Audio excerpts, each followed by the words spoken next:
Hello and welcome to Genealogy Quick Start. I'm Shamel, your host. We have two new wonderful quick starts for you here today.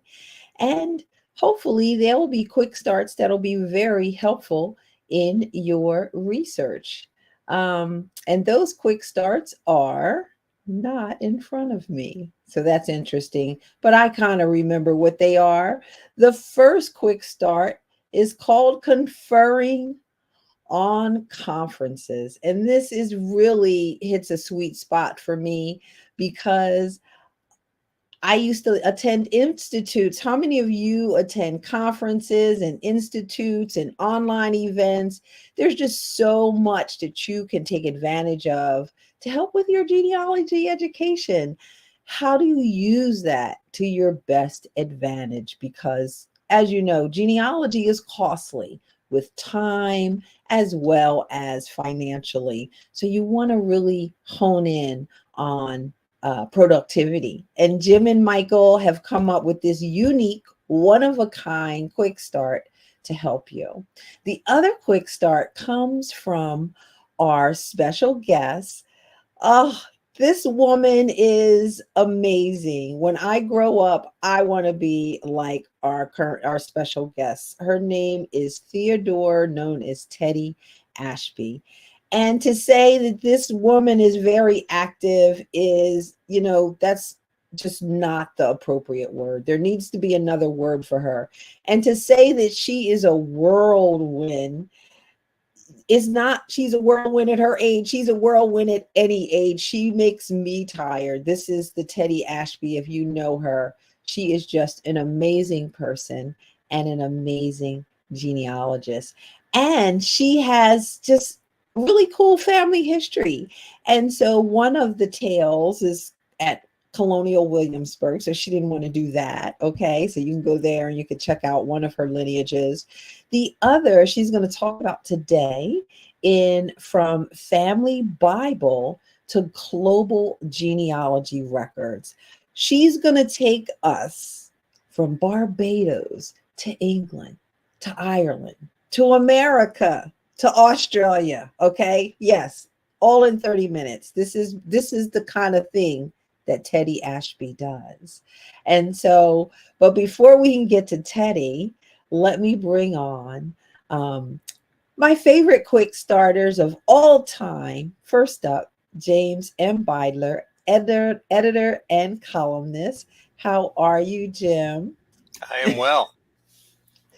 And genealogy tip of the day, Michael John Neal.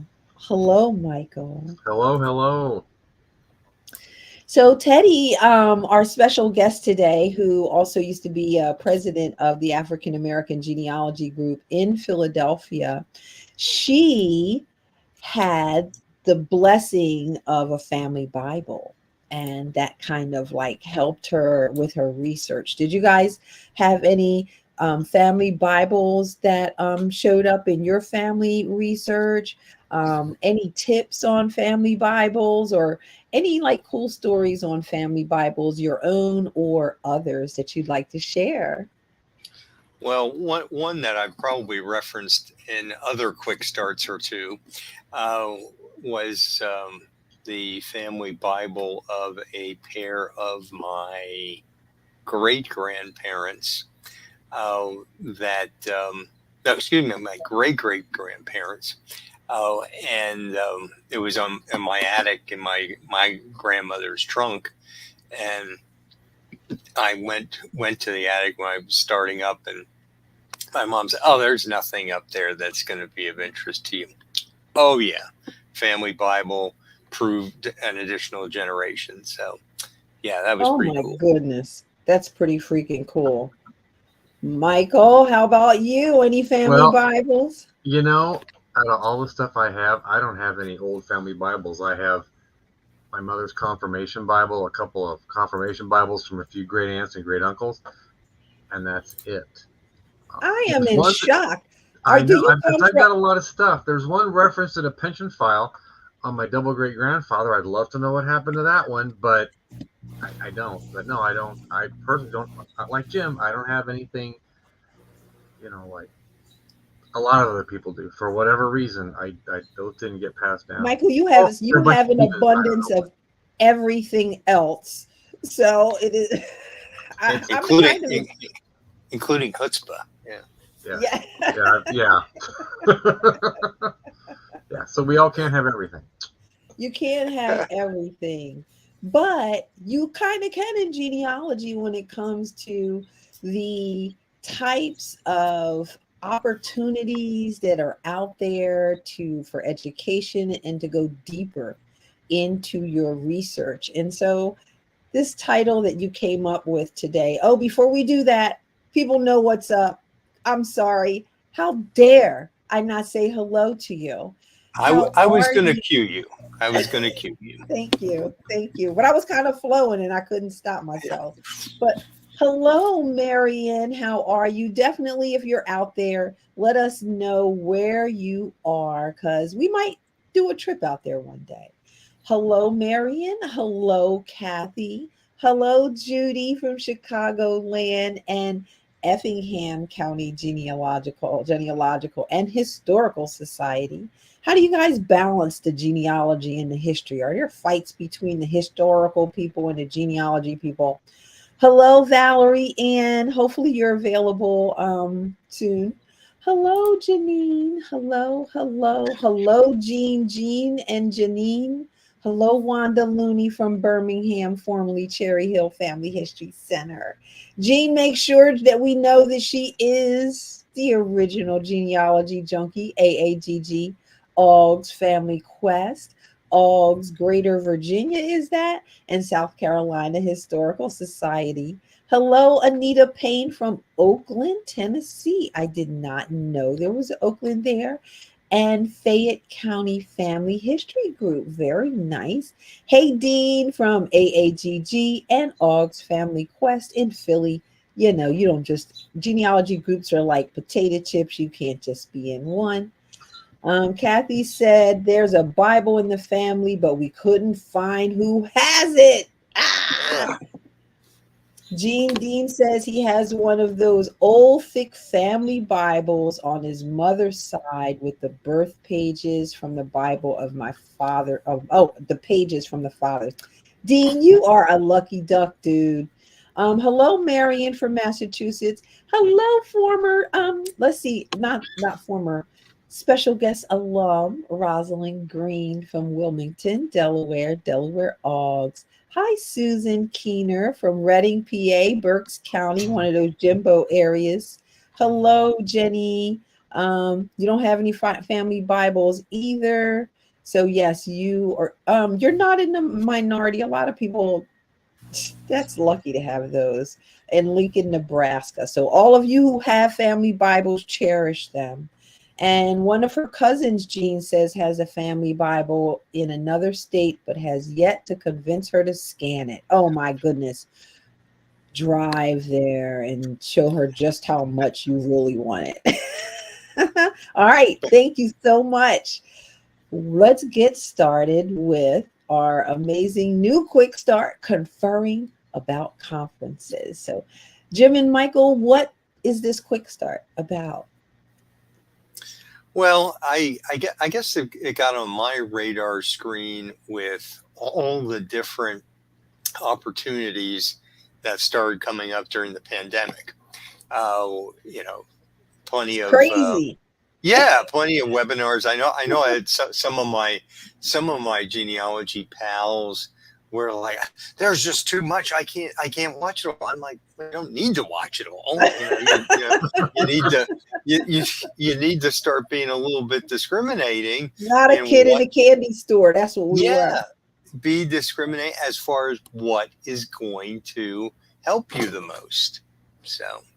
Yeah. Very true. Very true. Okay, so that's what this quick start is helping you to be discriminating on what's going to help you. Okay. So let's get started with conferring about conferences. So step 1 is to review your research goals. So can you give us some examples of a research goal? Well, if you want to go to the PowerPoint, I can show you, which is, it's my family tree, but it's not all my family tree, because basically I put in enough of it to show some, to help with some DNA matches. But you see that top part that doesn't go back very far. Well, those are some obvious goals, is trying to extend the terminating points of your ancestors. It may not be the last one in the line that you have any information on, because you might only have like a first name of a woman and no maiden surname, but the last one that you have substantive information and want to get more information about, that's often a goal you're going to come up with. Okay, nice goals to have. Michael, any other thoughts on types of goals did you want to add? Well, you could pop mine, and it's got blanks in it too. The one branch I happen to. What, you have blanks in your tree? I have blanks in my tree. Western New York can be problematic, but you know, look at. I was going to say, look at the geographic areas where you have blanks or whatever, brick walls or whatever you want to call them. The ones here. These are my double great grandparents from New York, lived in Ontario, and went to Michigan shortly after that. So what I might want to look at is to become more familiar with those records and where I think they were from in New York and in Ontario and in Michigan. So I would look at things that related to those areas, perhaps. If I wanted to go to an on-site conference, or maybe on-site conferences that I could attend for people that want to, you know, get that personal interactive experience. There may be webinars as well, or longer conferences that relate to those areas that I can attend online and not have to go on site. Okay, so you're focusing as opposed to lineage geographically, kind of like zero in on. Okay, I've done that with Barber County, Alabama. I talked about it so much that I asked the family history group, center group, which place do you think that I'm going to highlight? Everyone said Barber County, Alabama. You become famous for it. So. All right, so have a goal, come up with something. All right, so we have our goal in mind. You can make a list of them and kind of knock them off one by one. Step 2 is to look for conferences, institutes, and one-day events. So what's the difference between a conference and an institute, and why would you want to do a conference versus an institute? Yeah, well, there's different lengths, differences as far as the number of speakers that you may be exposed to, or that you can expose yourself to. Conferences, and I'm saying this is anywhere from 2 to 4 days. Well, sometimes they're a little longer. Those of us who remember Page event from last year from GSP, and generally have a good number of different speakers, different topics. They may be organized into particular tracks by geography or ethnicity or record type, things like that, and give you different aspects of things. Institutes, usually a week-long thing. And there it's usually concentrating on one particular topic. Immersion. And usually the way most of these are set up is that one person is the principal lecturer, and then they bring in guest lecturers to help out with it, but all like on the same topic. Like one that I'm going to be a instructor in at Genealogical Research Institute of Pittsburgh, U.S. church records. And our friend Sonny Morden is the coordinator for that. And so I am a proponent. I love institutes because I love the immersion. Like, I think if you can kind of sit in a room for a week on a similar kind of topic, it really boosts your genealogy in ways that you never thought you would. Let me guess. Did you grow up Baptist? Is that the immersion thing? Get out of the church records. Get out of the church records. You know, another thing to think about is maybe for a first time attendee, you might even want to start with a 1-day event and then try a conference and then try an institute, because that kind of slowly ups the level of intensity a little bit. Because if you sign up for a 4-day presentation on New York records and you don't know a lot about research in general or what have you, you're going to be overwhelmed from day one, and it's just going to feel like you've been immersed and not in a good way. So you might want to start with a 1-day event or a conference where you can pick an hour of this, an hour of that, an hour of that. And then you might say to yourself, I learned a little bit about whatever the topic was. There's this 4-day institute, 5-day institute. I think maybe I'm ready to sit there and listen for that much time. Because you got to think about what your own comfort level is with sitting and listening for the amount of time that's involved in some of these things too. Yep. Oh, what'll blow your top off, those institutes. Conferences will make your head swim too. But yeah, Michael, very good points. Let's move on to step 3. Oh, wait a minute. Where do you find these conferences at? I know like Facebook is a great place, and just Googling genealogy conferences or genealogy institutes. There's so many of them. And I am going to Institute of Genealogy of History, Genealogy and Historical Research, IGHR. I never say it all the way out. And the Jim, I think you already said the Genealogy Research Institute in Pennsylvania. There's SLIG. They all have their names. IGHR, GRIP, SLIG, Salt Lake Institute Genealogy. I think didn't Jim have a visual that had some of that on it, or am I mistaken if there was a visual? Do you? Oh, sorry. Thank you. I'll bring it up. Yes, there's so many of them out there. There used to be just one. Oh, Conference Keeper. I think that's what he's showing us. Right. Let's add that. Here we go. This is a good place. Tell us about this, Jim. Yeah, it's a website that's devoted to just genealogy events, and it's owned by National Genealogical Society, and basically it gives you a unified virtual calendar of genealogy events. Now, it's dependent on local societies submitting their things, which they don't always. So, you got to take a several pronged approach. But Conference Keeper is a good starting point. Fantastic. I am so grateful to Conference Keepers. Whoever is like keeping the conferences. Amen and hallelujah, and keep up the good work. Step 3, list conferences that match your goals. So I had a goal of learning more about maps and cemeteries, because to me, once you understand the land, that's how you get to understand everything.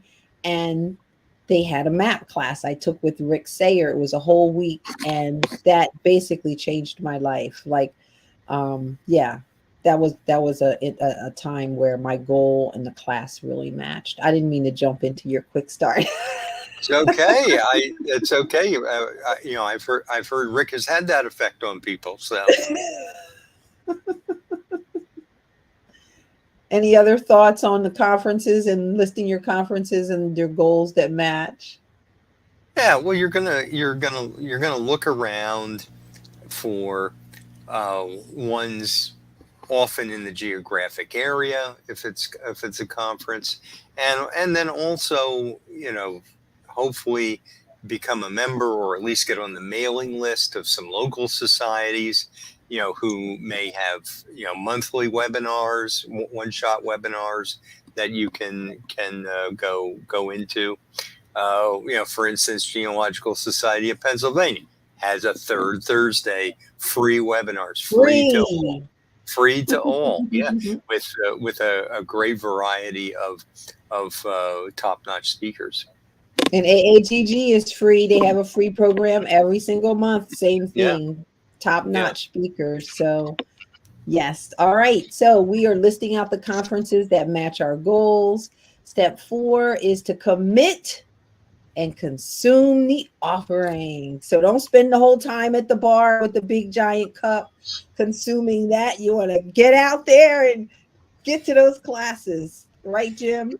Well, you want to get to the classes, but you do want to have some social time too, because you learn some things, and when we oh yes, when we get back to slides, this one here, this was with some of my good friends. I'm sure some of you recognize. Next to me, Joe Everett, then Katie Schober, and on the right hand side, Michael Lacapo. And one of the things I learned at this dinner, which was after the German conference last year, is Joe Everett. He's now with the BYU library, but like a lot of these folks in Utah, he'd done a family search stint, he'd done an ancestry stint, and while he was in ancestry, they had the opportunity to get the Hamburg embarkation list, Hamburg, Germany embarkation list, a real marquee item. And I had always wondered that these things, Ancestry put both the searchable handwritten records, but also handwritten indexes that are a separate database. And put that also, because the handwriting is bad on both of them, so sometimes you can get something off the index that you can't get off the direct things. And I was always like, Ancestry didn't do this on their own. They had to have some. Well, Joe Everett, when that was a project he was in charge on, and he gave blood to make sure that they also put those handwritten indexes up. I knew it wasn't going to be. I don't dump on Ancestry too much, but you do get to a certain part in their organization, and it's somebody whose reaction to genealogy is where and I knew that had not gotten to the stage. That was a genealogist, and in this case it was Joe Everett. So I got a chance to find that out and thank him profusely for that. And even if you don't get to sit and eat dinner with the speakers, if you go to a conference or one of the longer institutes, you can ask questions of them after the sessions and interact with them, maybe in the exhibit hall or in other places, and get your questions answered too, and interact with other individuals attending the presentations that might be able to give you some guidance or suggestions of their own. If you're going to the conference, if it's a conference, you often have a choice of, do you want the printed syllabus or do you want it totally electronic? And before you make that decision, ask yourself, how are you going to take notes? Do you best take notes on paper? Do you best take notes electronically? And then that really will kind of answer your question for how you want to do that. I like to still write on paper, so often if I'm going to be sitting in sessions, I'll have the printed thing so I can scribble it all up and mark it all up, because my view is it's not an archival document kept for the millennia. It's just for me, and I mark it up because that's the purpose of that. So you want to think about that, but it will be a chance for you to meet with people, even if you don't get to dine with them and ask them all the questions you want about the nuances at this or that or the other. And that's what I liked about the institutes when we're in person, is that you dined with each other 3 times a day, especially when we used to go to IGHR. 3 times a day you're dining with people. So you're learning what's happening in all these different states, these different counties, which new records are coming out. It's just, and guess what they do for you? They give you free, at least they used to. I don't know if they still do this as much. They give you free access to different databases like ProQuest and stuff at the Institute. So that's another huge bonus that no one ever talks about. But here at Genealogy Quick Start, we give you the straight dope on what happens when you go to some of these places like institutes, more so than the conferences and one-day events. All right, so we are consuming, but what is this guy here consuming?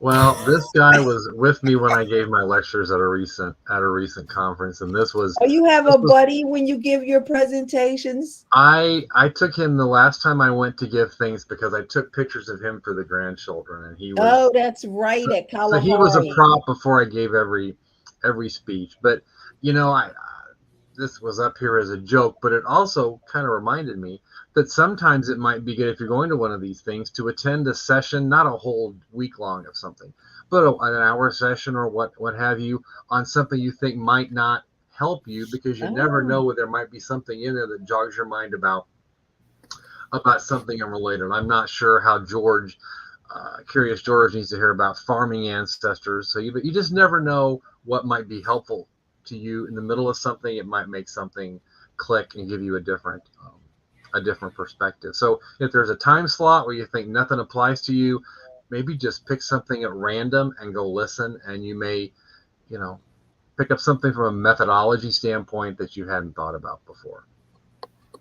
Most definitely. And I'm glad that you picked up some grandchildren so that you can come out with your travel buddy that helps you when you give your presentations.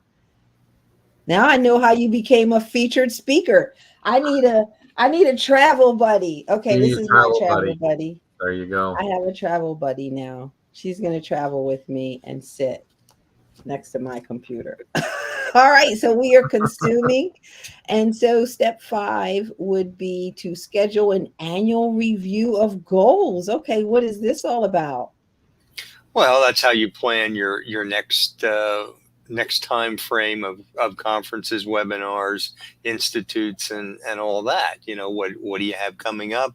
Where do you have clusters like Michael was talking about that the courses may help you?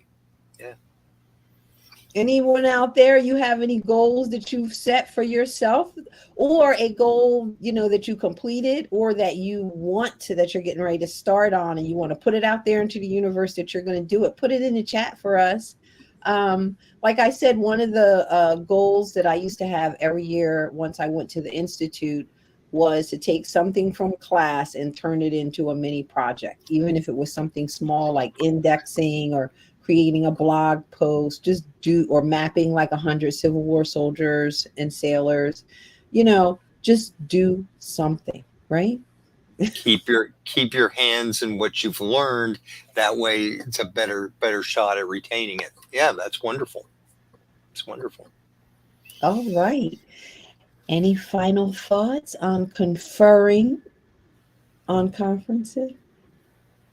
I would say if you think you're gonna ask somebody a question, prepare it before you go. Remember to keep it relatively short and to the point, and focus on just the details to the problem. Some of the extraneous information the person might not need. And you want to remember, if it's after a presentation, they may have other people besides you that are also asking questions.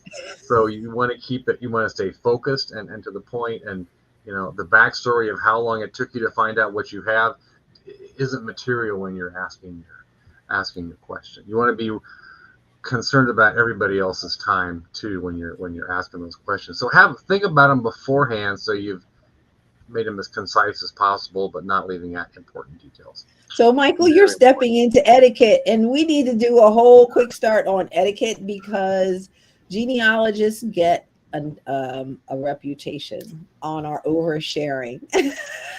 And that's what Michael is trying to say in a nice, delicate way. Don't share your whole, that's for lunchtime conversation. But when you're in class, kind of like get to the point and allow the teacher to ask you more questions. Okay. Jim. Never start with, well, it's very interesting about my ancestor.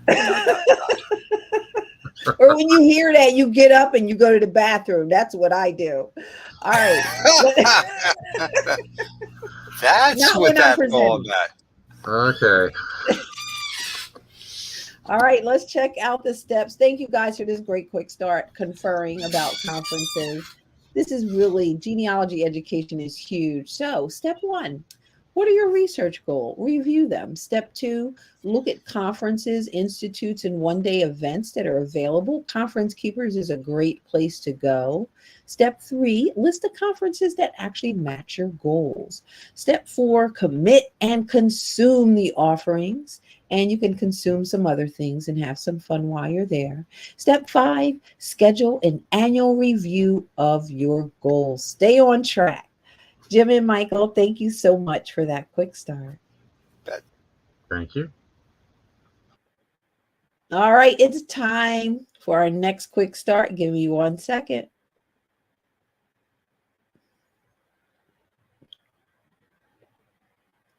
Okay, thank you so much for being here with us today. We are going to do our second quick start. And I just want to tell you what an amazing woman we are about to hear from. She is just, like I said, a whirlwind. She is nonstop. The only time I get to talk to her is late at night because that's when she finally settles down. I want to bring out and introduce you to Theodora Teddi Ashby. Hello, Teddi. Good evening, Shamel. Thank you for How- that. Thank you for that glorious introduction. I sure did appreciate that, and I'm glad it's being recorded so that you know what you can't take it back. Yes, yes, yes. And So, your guest we just heard, that was really good stuff, and I made a note of everything. Go right ahead. so Teddi, your volume seems a little low. Is there any way that and if you can't, just Oh, maybe talk a is it? little louder? You're a Jersey girl, so I know you know how to talk loud. It's on my. This is the computer audio, isn't it? Yep, I think you'll be okay, but try to talk Oh, loud. I'll talk louder. Yes. I So get. Teddi, Can you hear me now? we can hear you. We can Oh, hear you. okay. So And Teddi, and we and I made it higher on the computer too, by the way. okay. Hmm. And so Teddi, we ask all of our special guests to share with us their 1 minute genealogy story, how you got started, and when you knew that you were hooked on genealogy. Okay, here we go. My son Sterling Ashby had homework, and at the time that the Roots book was out with Alex Haley, and he came home with a mimeograph tree, 3 generations, I think it was, and we filled it out, and then I also did the fourth and the fifth, and so he took it to school, and the teacher was not accepting it because he did not believe that Sterling could do his genealogy to the fourth and the fifth because they were under the assumption that people of color would only know their parents and grandparents. So I had to do an evolution. I had to help this teacher evolve. So I did I don't know, what would you call it, a show and tell or whatever, up at the school. And when I got back, I took my mimeograph sheet. Well, it wasn't mimeograph, because now I'm an artist, so I had made a full tree. So it was fabulous. And I was hooked. Oh, I shouldn't stop here. Let me just keep on going. All right, So that's pretty cool. I've been doing Sterling's homework ever since. And he was born in 1969, so that was like 1970 something. I've been doing the homework. I got an A. I'm sure he got an A. You would have said something if he didn't get an A. Yes. Yes. So Teddi, I really appreciate all the work that you do in the world of genealogy through your volunteerism through these nonprofit groups like AAGG, as well as your professional work helping to connect people. But Yes. today you're going to share with us a part of your own genealogy. Yes. And you have a quick start that's called From Family Bible to Global Genealogy Records. Correct. So, Teddi, we were talking earlier about people and the blessing that it is to have a family Bible. How did you come into possession of this family Bible that we're gonna show people copies of? Well, I came into possession because I took it out of my aunt's house. And it became mine. I said to my mother and her 2 sisters, "This is now my Bible." Everybody got that? They said yes. Understood. All right. Understood. And so I had already seen this Bible because I had taken time to actually transcribe it on a typewriter. I typed, not a computer, people, a typewriter. Yep. Because the Bible was in parts of it was from Ireland, and so of course some of the writing and the style of writing was old. I was going to say old school, but no, it was it was of a different time. 17th and 18th century. So, and that's how I came across it. So when I started doing Sterling's homework, of course, I then remembered, oh, my Bible pages with all the people in it. And so that was one of my jump offs. So these people, to say where I got the Bible, where did my aunt get the Bible? Well, yes, where'd your aunt get the Bible? Yes, my mother's sister, Edmonia, she had the Bible, and she had taken it too from her mother. She was not giving it to. She was like me. Okay. But and in fact, our great-great-grandparents, Howard Thorne and his wife Margaret. Are we about to tell them all about them, Teddy? Don't tell them about the Thorns yet. Let's go into your quick start, and we'll tell them the whole story. So anyway, the Bible came over from Ireland to the United States. All right, from Ireland. Okay, yes. This is the family Bible from Ireland. Yes. All right, Teddy, let's go ahead and get started with your millions of documents. It's not a million; it's only 500,000.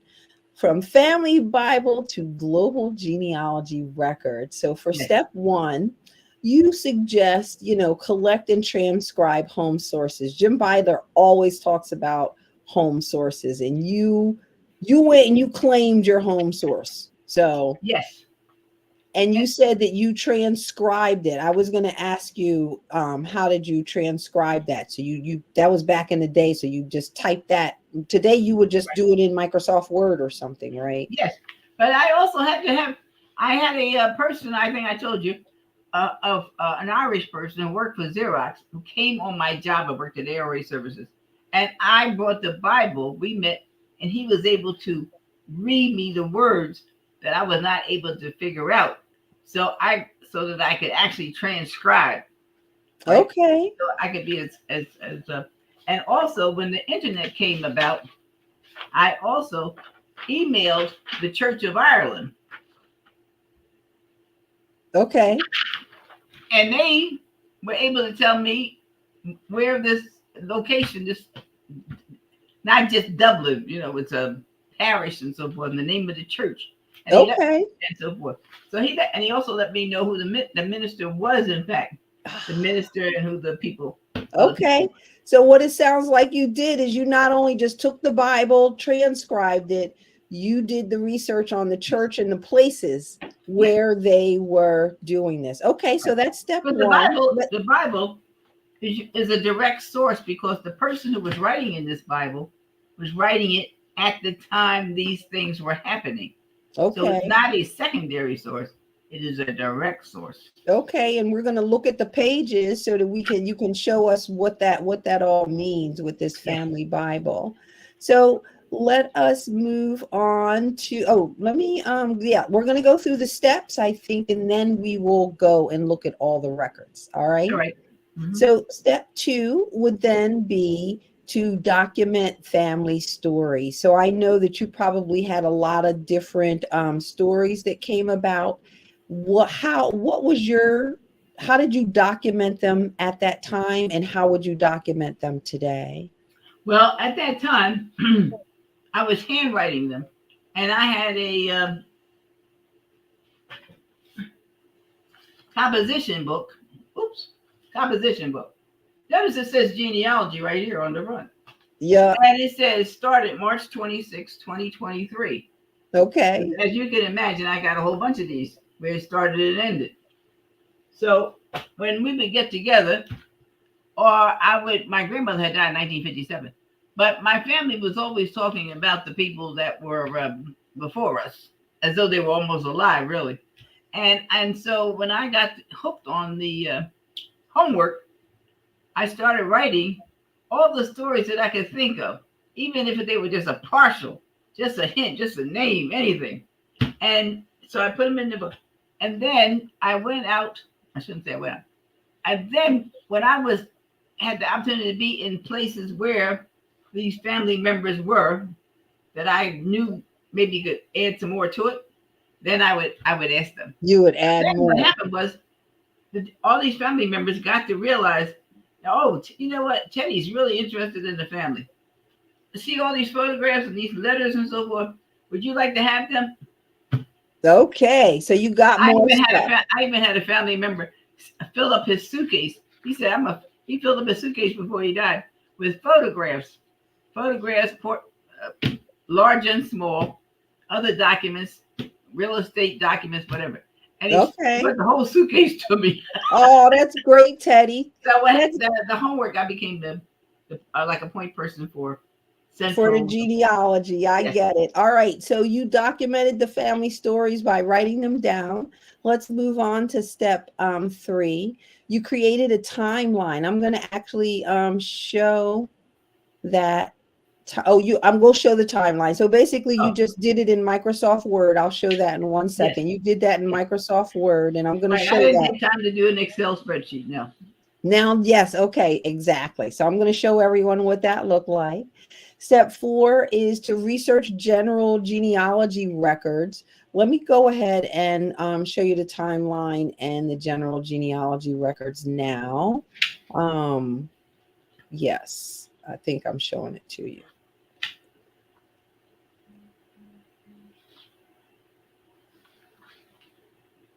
No, we're going to have to see the Bible first. Sorry about that. Mm-hmm. Let's look at, I love this picture. So first, before we look at the Bible, tell us who these beautiful children are. One of them that looks like you. And the one that looks like me is named Theodora. And the one in the middle, you see their names. But these are the grandchildren of the couple that came from Ireland. Okay. And so this is my grandmother, my great aunt Raquel, and my great uncle Richard. They call him Richie. Okay. And Richard Peter, he's the third richest Peter, because these brothers kept naming themselves after each brother, so there was always a Richard Peter every generation. Okay. Yes. So this is the beautiful Bible. Yes. And sorry for this thing, but it had something happened, got wet somewhere and it travels. Mm-hmm. And so you mentioned that this was the source. They were writing in here as they were updating as the event happened. Yes. You can see it's the same handwriting mostly through the whole Bible, because that would have been my great-grandmother, Margaret McBride. My great-great-grandmother, Margaret McBride. That's her writing. Mm-hmm. And it's interesting, you see this child's name is Edward, Edward Thorne, and he was born 1848 in Dublin. But meanwhile, when he got to the United States and did his naturalization papers, he made his name American, Edward, Edward. He got rid of the E, the Edward. Okay. Mm-hmm. This is Charles Henry Thorne. And Charles Henry, he died. I think he only lasted maybe did he last like less than a year, I think. And Sarah, she died too. You're on the death page. Yep. Mm-hmm. So it looks like they went from Ireland to New York. Yes, they went from Ireland to New York City. Now, to me, the other page, these pages look like someone wrote them all in the same day. This looks like someone wrote it as the event happened. Yes. But the same woman, this woman here, Margaret, she was the one writing the ones before, but she didn't write the marriage ones, because the marriage ones was written by the people who did the marriage. So died on Saturday night. Yeah, that's very interesting. I've always been so upset about this, because they both give me all this detail about how they died at Saturday night, 11 o'clock, buried at 2:45 or 1 o'clock in the afternoon. But they don't. Neither one of those pages tell me where that burial is take place. Where are they actually buried? Did you notice that? Yeah. But in any event, guess what? It gives me enough information for me to track it down, because from this Bible, I know what church they attended, which was St. Philip's. And so I am making a connection with St. Philip's, because many times you are buried with a cemetery that's connected to your church. And it does give you how old they were, so that's kind of good. And it says what their residence was, which is kind of good as well. Yes. So a lot of information came out of these Bible pages. This is amazing, Teddy. Like, who has this? I got to pay attention because I'm getting sidetracked. Oh, and So these are the marriages. These are extracts. So these were not done when they happened. These look like they copied them into this Bible, as you can see from looking at the the page. extract is because they had to this because they didn't have marriage certificates. The Bible itself. This is the marriage certificate here. Gotcha. Now and it's registered in a marriage registry. Church of England, Ireland. Which doesn't exist anymore.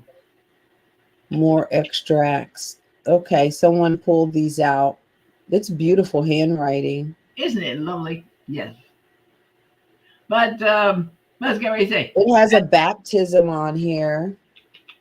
So this Bible is from like about I had the whole Bible, so I had the printing thing. It was printed in Glasgow, Scotland, about I think it was 1790. So these pages are quite old. And was there anything that was shocking to you in the Bible? Oh yeah, well yeah, the children dying. When I first, because I was younger when I first opened this Bible and looked at it, and I saw that the children died young. Mm-hmm. Yeah, it's hard to see children dying young. Teddy, I want to show them your outline, your timelines. These are pretty good. Right. And this is really nice. So talk about your timeline. Oh, all right. So when you do the timeline, you have a subject, and the subject is Howard Neville Thorne. And the timeline is you're going to create for everything that happened to Howard through his entire life. So the only ages you see on here is Howard's age. What happened with Howard? How old was Howard? And one of the things you see is Howard was 40 when he got married. But his wife, she was born in 1819, so she was much younger. She was 26 years old, and Howard was 40. She married an older man. And also, she was a white person. So here it is, 1844, and it's a mixed race. Okay. And the diocese I was on here, Asori. And I thought that's such an interesting word, but that's the diocese where they were married from. Kind of like the Roman Catholics, they have a parish. Okay. Things we have a diocese. Mm-hmm. The other thing was, as I did the timeline, I found out also when they came to America on December 9th, 1850, on the SS Coralin. And they left, so Margaret left from Liverpool and arrived in New York. Now, Howard was already here in New York. Okay. But the mystery with Howard, the brick wall I have with Howard, is the fact that he was born in Barbados in 1804, and I don't know what happened to him in between 1804 and being in Ireland. What was he doing? Because he was not a young man when he finally got married. So I don't know how long he was in England or anything. But I can tell you this: we actually did have silverware and a washing bowl and pitcher. Oh wow! From Howard and Margaret back in the day, yeah. And I'm sorry to say that my siblings were a little wild, and we broke that stuff up. But I still have the silver. I still have some of the silverware and with initials because she bought her daughter her wedding silver and had her initials on it. This is the register in Ireland, and I just came up on Ancestry last year. Oh wow! Okay. So basically, what you did next, Teddy, is you took all of that cool, great information you got from the Bible, and you're not just saying, "Hey, I'm done." No, I'm trying to confirm it. Yes, you're now confirming it. You're not having a party. You have a party because you're blessed to have that, but you need to match that with actual. I wanted to match it up. And also the fact that he came from Barbados and the interaction and why my family interacted with two or three other families whose history was also Barbados. That was helping me, because now that comes to me, I'm like, well, why are we always up at the Alma Marshalls and the Sada's place? You know, why are we always over at Fred and Rita Nichols?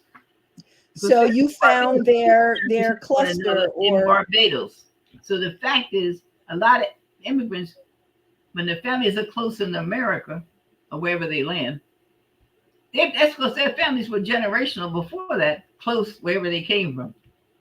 So they maintain those relationships, or they create relationships with people that come from their homeland. So you're Yes. saying that you use what we say cluster genealogy to be able to track your family through these Correct. other people. So Let's look at all these other records, Teddy. You have 1,000 records. We have about 9 minutes left. Okay, so anyway, the other thing I want to tell you, that because they were immigrants, I also researched the 3 families. I researched the Marshalls and the Nichols, so I could tie into the Thorns. So, so tell me about this naturalization record. This is my great grandmother. In 1858, she decided that she no longer was going to be have an allegiance to Ireland, and she was going to be allegiance to the United States of America. And she got approved. And she became a citizen. And where did you find this record? I found this record on Ancestry. Okay. And also, you know what? I have so much information. I want to say I also use the software to organize, because my trees, I don't make trees on Ancestry per se. I organize and make trees on my family tree maker. I only research on Ancestry. Yep, it's important to do that. Teddy, talk to me about this. I've never seen a card like this before. Oh yeah, I've seen quite a few, because I've seen quite a few of these. This is the Edward, whose name is really Edward, and he is a petitioning to become a resident alien. He wants to give up his English citizenship, and you know what else was interesting? That he was a seaman. I didn't even know that until I saw this card. And Robert Thorne down at the bottom. Robert Thorne at the bottom. You see that? Yes. See the home address? And he's a waiter. Well, Robert Thorne, he married my great-grandfather's sister, Susan. And my great-great-grandfather married his sister, Margaret. Okay. That's cute. So, and he became, and so here's his Edward's papers. He got approved. Okay, and so this is the example. I've been looking for the other children that stayed here to see if they got naturalized. And I also never found Howard being naturalized. He's on my radar to see if he got naturalized. So you're still looking for these naturalization records. And are these come from Ancestry as well? Yes. Okay. All right. So let's see. We have some more records here. And tell me. So okay. Yes. Tell me about this record, Teddy. So I wanted to include this because Howard and Margaret's oldest son, William, he came to the United States, and he got to be a grown man, just about. And then he left about 1875, 1876, and he got on a ship, went to Australia, and never came back. But this is his. Okay. This is his. Leslie is it's like his youngest son, my cousin, and he was in World War I, and with the Australian Imperial Force. And he was killed in the battle in France in 1916. So he lived about a year.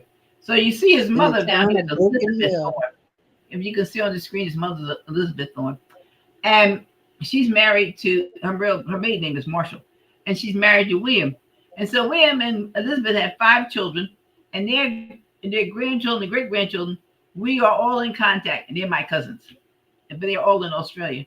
And they have become so the man from Barbados who ended up in Dublin, Ireland, and came here, his child William left the United States and went to Australia, and this is one of his descendants. Okay, that's one of his sons. Yes, that would be my grandmother. So that's my grandmother Theodora's first cousin.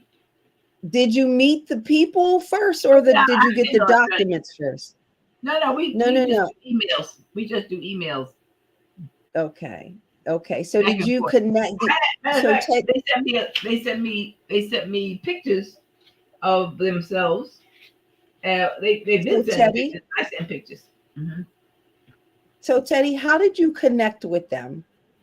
Well, I was on Ancestry about 3 o'clock in the morning, and I was researching and getting some hits, and I was working on a thorn line. And someone, and you know how Ancestry will say it's somebody else is researching that same family. So I got this message, he says, "Oh, you got a message," and it was this woman, and she says, "Were your great grandparents married in 1844 in Dublin, Ireland? But would their name be Howard?" And I said, "Yes." And she said, and then message came a little bit later. It said, "Hello, cousin." And so it was amazing. No. She had no idea they had anybody in America. That she said she was crying. So there's That's only amazing. 3 of us here in America. The So other almost 20 of them is in Australia. So people are always hiding their trees and stuff like that. And it's because of the tree. I learned early. I learned early because I got so much assistance or help to move forward from even strangers. Not just this tree, just they sent me, they said, "You know what, you're Ashby. Are you related to Reverend Ashby?" "Yes." "Well, you know what, I got this, but let me, can I email it to you? Can I scan?" "Yes."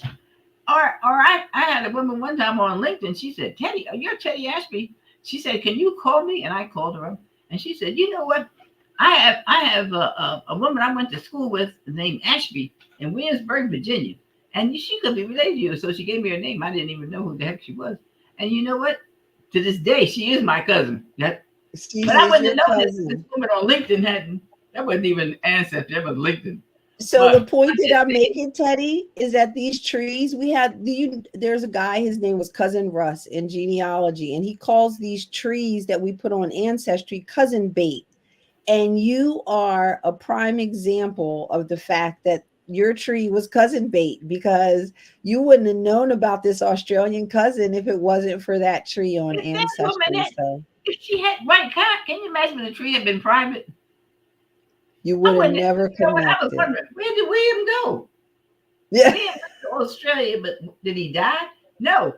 She said, no, he did not die. He was looking for gold. She sent me pictures. She sent me pictures of his house, everything. And the other part was for your audience to know, Australia is very big. And I actually put cousins together who were in Australia who didn't know that the other cousins even existed. All right, Teddy, tell us about this. Tell us about this obituary you have here. So William's wife died in 1938, and if you can see it says Elizabeth Ann, widow of the late William Neville Thorne, and that's my great grandmother's brother. Yeah. And look at her children. Look at the information I got off of that obituary. That's great information. Is that crazy? Oh my gosh. That's amazing. That's crazy good, isn't it? Yes, it is. Teddy, this was a crazy good. I know you only got a minute, but I don't have a minute. I don't have a minute. This was crazy good information, Teddy. Thank you. So I want to give the last step after you research general genealogy records. You want to share family history. Okay, don't keep it to yourself. Share it with folks.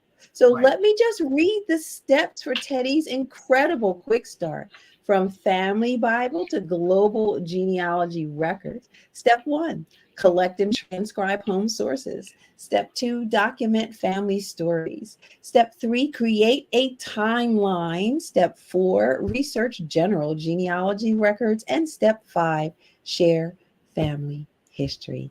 I'm going to bring Jim and Michael back. Teddy, that was amazing. Thank you so much. Michael, nice to meet you. Good to meet you too. Thank you so much, everyone. Have a good one.